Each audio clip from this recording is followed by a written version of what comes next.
அதான் இன்றைக்கி காரக்குழம்பு வைக்க போகிறோம். கத்திரிக்காய் காரக்குழம்பு. கத்திரிக்காய் இந்த முருங்கைக்காய், வெங்காயம், பூண்டு, தக்காளியை மிக்சியில் அரைச்சிட போகிறோம். கருவேப்பிலை, கொத்தமல்லி வச்சுக்கிறோம். புளி வச்சுக்கிறோம். தவுளோண்டு புளி தான் வச்சுக்கிறோம்.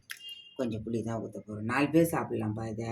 கத்திரிக்காய் காரக்குழம்பு இன்னைக்கு. ஆமாம், மிக்சியில் அரைக்க போகிறோம்ப்பா தக்காளியை. சரிங்கம்மா. ஒரு 2 கரண்டி 3 கரண்டி 3 கரண்டி எண்ணெய் ஊற்றிக்கிறேன். 3 கரண்டி. இந்த வருப்பா கடுகு பருப்பு போடுறேன்.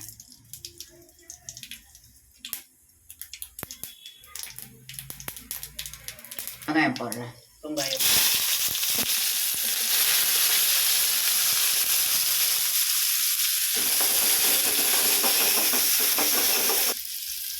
இந்த வருப்பா பூண்டு ஒரு 5 பல்லு போடுறேன். போடுங்க.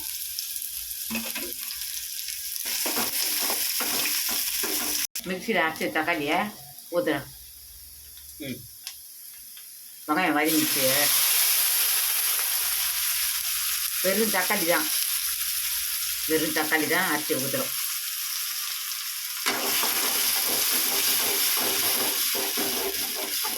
சாப்பாடு வச்சுக்கிறோம். பக்கம் ஒலை வச்சுருக்கீங்களாம்மா? ஆமாம், ஒலை வச்சுக்கிறேன். இப்போ மிளகாத்தூள் போடுறேன். வீட்டு மிளகாய் தூளா? ஆமாம், வீட்டு மிளகாத்தூள் தான். 2 கரண்டி போடுறேன். எல்லாம் இந்த கத்திரிக்காய் போட்டு அப்புறம் உப்பு போடலாம். கொஞ்சம் தண்ணி ஊற்றிடலாம். தண்ணி கொஞ்சம் ஊற்றுறீங்களா? ஆமாம், தண்ணி கொஞ்சம் ஊற்றுறேன். இதை மூடிடலாம்ப்பா. கத்திரிக்காய் அரிஞ்சு போடலாம்.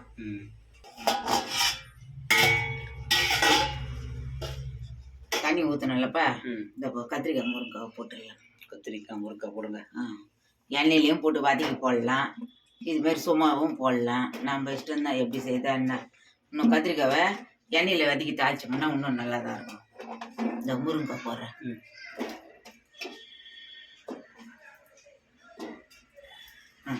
மூடிடலாம். மூடிடலாம். இப்போ புளியை கரைச்சி ஊற்றலாம்.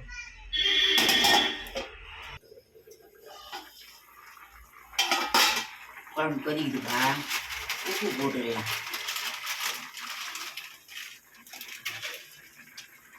இந்த வேறு கல் உப்பா?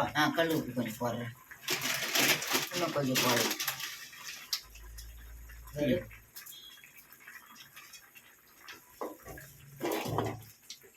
முழு கத்திரிக்காவா? ஆமாப்பா, முழு கத்திரிக்காய் தான் போட்டுக்கிறோம்.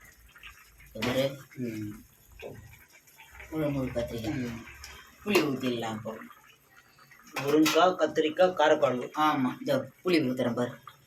நீர்க்காய் கரைச்சி வச்சுருக்கிறேன், அதான் ஊற்ற போகிறேன்.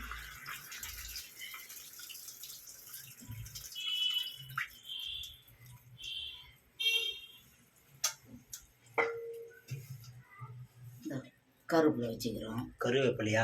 கருவேப்பிலை அதையும் போட்டுடலாம்.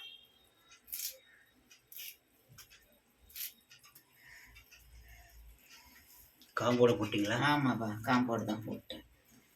இல்லை, காம்பில் தான் நல்லா சத்துக்குது. மூடிடலாம்.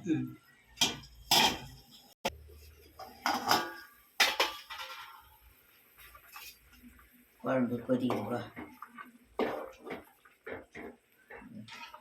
இந்த பக்கம் உடையும் கொதிக்குது. வீட்டு மிளகாத்தூள் தான் போட்டுருக்குறோம். நல்லா தான் இருக்கு. ஏன்னா அதில் மிளகு, சீரகம், கடுகு, வெந்தயம் எல்லாம் போட்டு தான் அரைச்சிருக்கோம் நம்ம. அதனால் ஒரு 2 ஸ்பூன் போட்டுருக்குறோம். உப்புக்கிட்ட பார்த்துக்கலாம்.